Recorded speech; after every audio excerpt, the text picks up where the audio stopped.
In the summer of 2024, families in Havana were cooking their meals in the dark, not metaphorically, literally in the dark, rationing whatever fuel they had left, waiting hours for electricity that sometimes never came.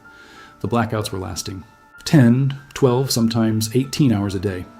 And in a country that has survived a U.S. embargo for over 6 decades, that outlasted the Soviet collapse, that famously endured the catastrophic special period of the 1990s, something about this moment felt different, not just harder, different in kind. As if Cuba had finally reached the edge of something it couldn't simply endure its way past. The special period broke Cuba in ways that scarred an entire generation. When the Soviet Union dissolved in 1991, the island lost roughly 80% of its imports almost overnight. People lost weight not by choice, but by necessity. Bicycles replaced cars, oxen replaced tractors. The government rationed everything from rice to soap, and ordinary Cubans were told, essentially, to survive with what they had. And they did. Barely, painfully, but they did. The revolution held, the government held, and for decades that survival became part of Cuba's identity, a badge of ideological endurance worn with grim pride. But now something worse is coming, and the tools that worked before are no longer enough.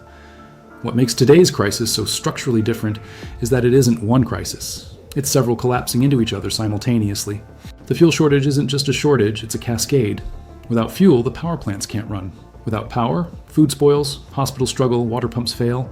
Without reliable infrastructure, foreign investors, the few willing to engage, pull back further. Venezuela, once Cuba's lifeline after Russia and sending roughly 100,000 barrels of oil per day at preferential rates in the 2000s, is itself a hollowed-out economy. Russia, distracted and economically constrained by its war in Ukraine and Western sanctions, has cut the generous subsidies it once funneled toward Havana. China offers rhetorical solidarity and some credit lines, but no blank checks. Cuba is, in a very real sense, running out of patrons and running out of time. The human consequences of this are not abstract. In 2022 and 2023, more Cubans attempted to reach the United States than at any recorded point in history, surpassing even the Mariel boat lift of 1980. Over 300,000 people in a single year fleeing an island of roughly 11 million.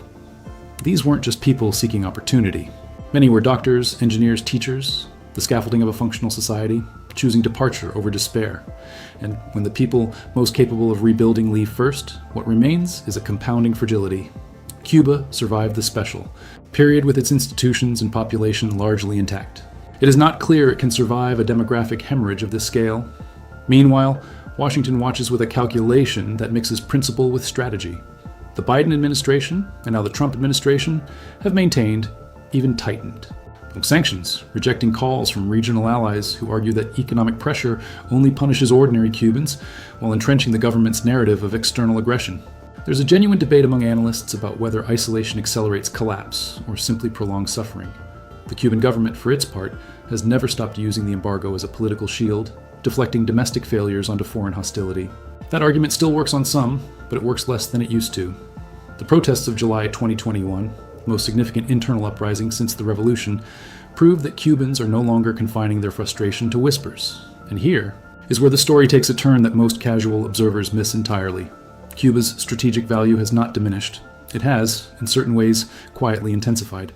In 2023, reports surfaced that China had been negotiating, and may have already established, an intelligence gathering facility on Cuban soil just 90 miles from the Florida coast. Whether fully confirmed or not, the signal it sent was unmistakable. Cuba remains a geopolitical chess piece in a rivalry far larger than itself. Russia still maintains deep intelligence and military ties with Havana. In an era of renewed great power competition, a desperate Cuba is not necessarily an irrelevant Cuba. It is, in many ways, a more dangerous Cuba, one that may trade sovereignty for survival and strategic access for economic oxygen. The same desperation that is hollowing out Cuban society may paradoxically make the island more attractive to powers willing to exploit that vulnerability. Cuba has always been more than, it appears, too small to dominate, too symbolic to ignore, too geopolitically positioned to be left alone. It survived the Bay of Pigs. It survived the missile crisis. It survived the special period. It survived the death of Fidel and the quiet transfer of power. Each time, those watching from outside predicted the end, and each time, Cuba confounded. Expectation by simply enduring. But endurance has a ceiling. The generation now leaving isn't just emigrating. They are, in a meaningful sense, voting on whether Cuba, as they knew it, has a future. And the generation remaining faces a government that is less ideologically coherent than ever, more repressive than it has been in decades, and presiding over an infrastructure that is, by almost every measure, in free fall. The question isn't whether Cuba will change.